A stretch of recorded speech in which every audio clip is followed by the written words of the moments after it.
Hello बच्चों, मैं आशीष गुलिया, आपका केमिस्ट्री टीचर। आज हम स्टार्ट कर रहे हैं रेट लो।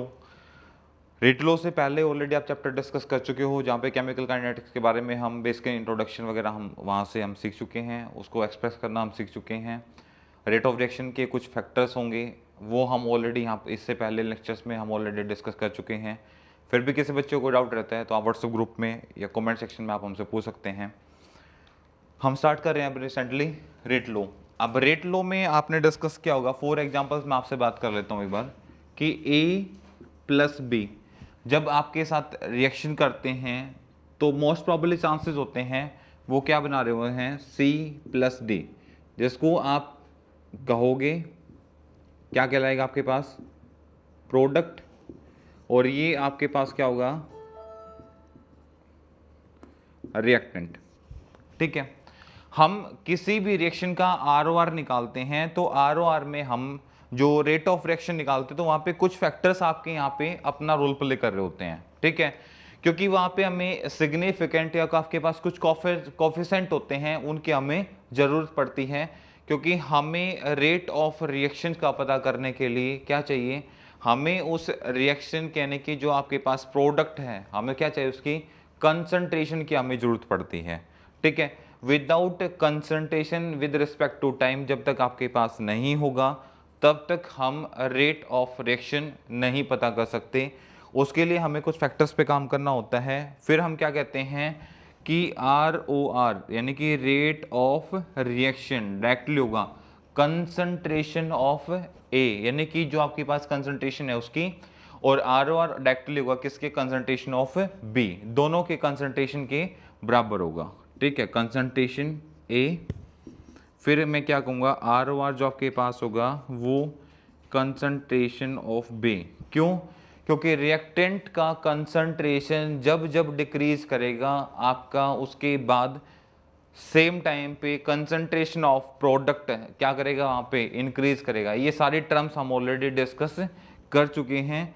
कुछ बेसिक फैक्टर हैं जो हमारे रेट लॉ में काम करते हैं, वो हम यहाँ पे क्या करेंगे, डिस्कस करेंगे अभी।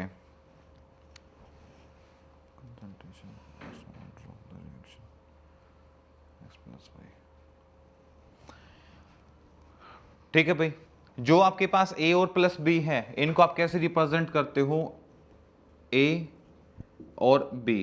यहां पे कोई और भी कोई नंबर दे रखा होता तो हम उसको क्या बोल लेंगे, कंसंट्रेशन, कंसंट्रेशन ऑफ A, और ये क्या होगा भाई, कंसंट्रेशन ऑफ B। यदि इसके आगे मैं लगाता X और Y, मतलब ये वो काम करेंगे। फॉर एग्जाम्पल जैसे मैं कहता हूं N नाइट्रोजन ऑक्सीजन के साथ रिएक्ट करके NO बना रहा है, और मैं पे 10 नाइट्रोजन और ऑक्सीजन के साथ रिएक्ट करके कुछ कंपाउंड बना रहे हैं आपका, तो ये एक आपके पास जो सिग्निफिकेंट रहेगा। अब ये यहाँ पे क्या रोल प्ले करता है, तो ये हमारा कई बार ऑर्डर ऑफ रिएक्शन निकालने के भी काम आता है, यानी कि इस बेस पे हम क्या निकालते हैं, ऑर्डर ऑफ रिएक्शन। और उसका हम आज फॉर्मूला, अभी फॉर्मूला बनाएंगे कि रेट लॉ से हमें पता चलेगा कि कोई भी रिएक्शंस जो आपके पास होगी वो किस बेस पे रेट ऑफ रिएक्शन यानी कि ऑर्डर ऑफ रिएक्शन जो हम निकालेंगे वो हमें कैसे पता चलेगा। ठीक है, तो x प्लस वाई, जो x और y जो आप यूज करते हैं वो क्या बताता है, order of reaction, order of reaction, order of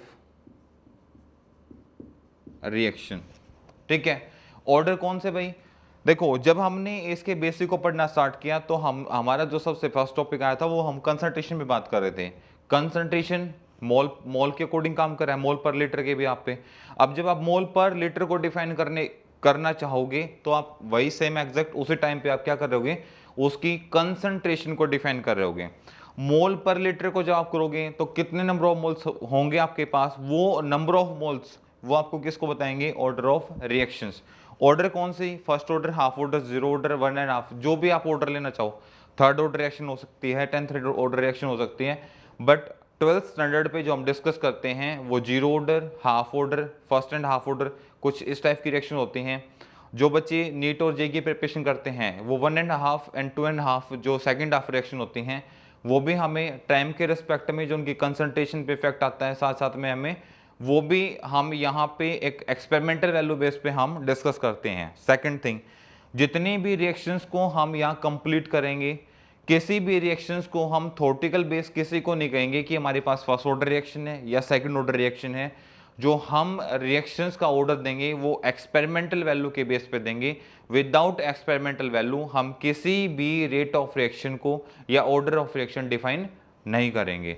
तो उसके लिए आपके पास दो टर्म्स का होना जरूरी है। वो दो टर्म्स कौन सी हैं उनके बारे में हम जानेंगे। तो आपको पता है कि जब आप किसी का कंसंट्रेशन निकालते हो तो रिएक्टेंट और प्रोडक्ट हमें दोनों की कंसंट्रेशन की जरूरत पड़ेगी। उससे पहले जो आपके पास फॉर्मूलाज होगा किसका, रेट लो का, पहले वो लिखते हैं। वो फॉर्मूलाज आपके क्या पास क्या कहलाएगा। हमने रेट ऑफ रिएक्शन को निकालते हुए हमने एक टर्म यूज की थी के, जिसको हम क्या कह रहे थे, रेट कांस्टेंट। ठीक है, कुछ जो स्पेसिफिक कॉपीज हैं उनके अंदर इसको रेट कांस्टेंट बोला गया है, कुछ इसको स्पेसिफिक कांस्टेंट भी बोलते हैं, स्पेसिफिक कांस्टेंट।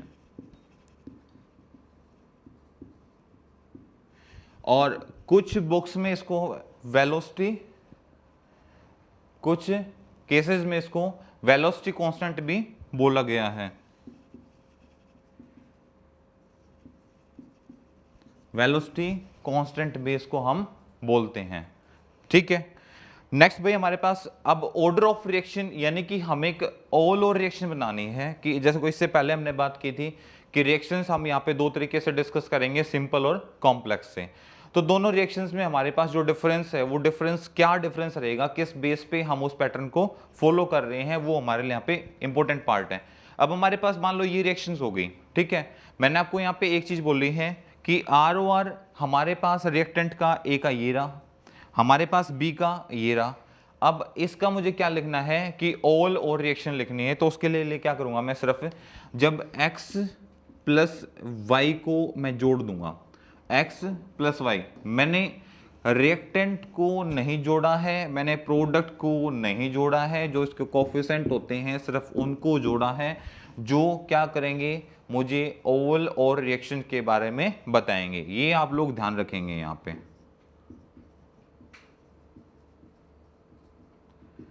सेम कंडीशन आपको फॉलो करनी है, ना रिएक्टेंट को जोड़ना है ना प्रोडक्ट को जोड़ना है, सिर्फ उनके जो कोफिशिएंट होंगे यदि उनको देखो, यदि मैं आपसे रिएक्शन का ऑर्डर पूछता हूं, किसी ए का कंसंट्रेशन ए का बता दोगे, बी का अलग से बता दोगे। एक्स ऑर्डर का पूछता हूं तो एक्स तो ऑलरेडी अपना ऑर्डर डिफाइन करेगा अलग से, तो आपको बताने की जरूरत नहीं पड़ेगी। वाई का अलग से निकालोगे तो भी आपको बताने की जरूरत नहीं पड़ेगी। पर हमें ऑर्डर निकालना है पूरी रिएक्शंस का, तो रिएक्शंस के लिए मुझे सिर्फ दो चीजें चाहिए, order of reactions concentration A का, order of reaction concentration of B का। और उन दोनों को जब मैं जोड़ दूंगा तो मेरे पास क्या निकल जाएगी, ओवरऑल रेट ऑफ रिएक्शन। मतलब कि यहां से आपको यह पता चल जाएगा कि आपका जो ऑर्डर फॉलो किया जा रहा है रिएक्शन के अंदर, first order, half order, zero order, कौन सा ऑर्डर फॉलो कर रहे हो आप, वो आपको पता चल जाएगा।